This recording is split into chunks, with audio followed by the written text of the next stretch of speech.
So, Alyssa, you're a survival expert. What do you think about Anne's story? She's very lucky to be alive.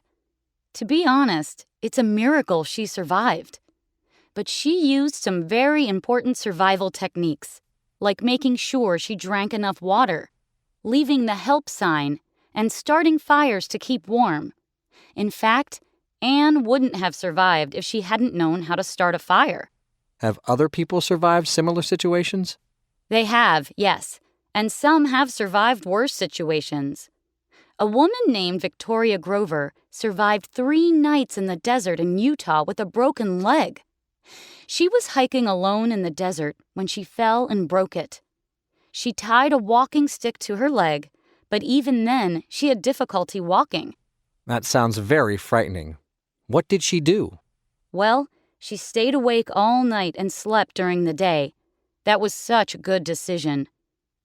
Victoria might have died if she had slept at night because it was so cold. Do you have any advice for our listeners about what they should do if they ever find themselves in a similar situation? Yes. First of all, if you're traveling or walking alone, always tell someone where you're going. The rescue team would have found Victoria sooner if she'd told someone about her plans. Second, if you're driving, make sure you have enough gas.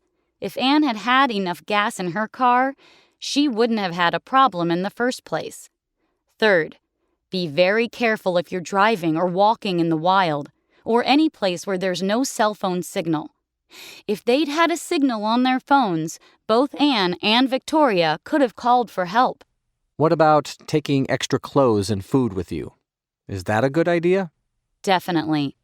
If Victoria had taken some warmer clothes and food with her, she wouldn't have been so cold and hungry. But she did have some good survival skills. We've already mentioned sleeping during the day, but also, if she hadn't tied a walking stick to her leg, she might have injured her leg more. And what about when you're driving? If your car breaks down, you should stay with it, shouldn't you? Yes, that's a very important piece of advice for drivers. Never leave your car because out in the open, a car is much more visible than a person. Plus, Anne wouldn't have gotten lost if she'd stayed near her car. Thanks for that, Alyssa. And now on to the next part of our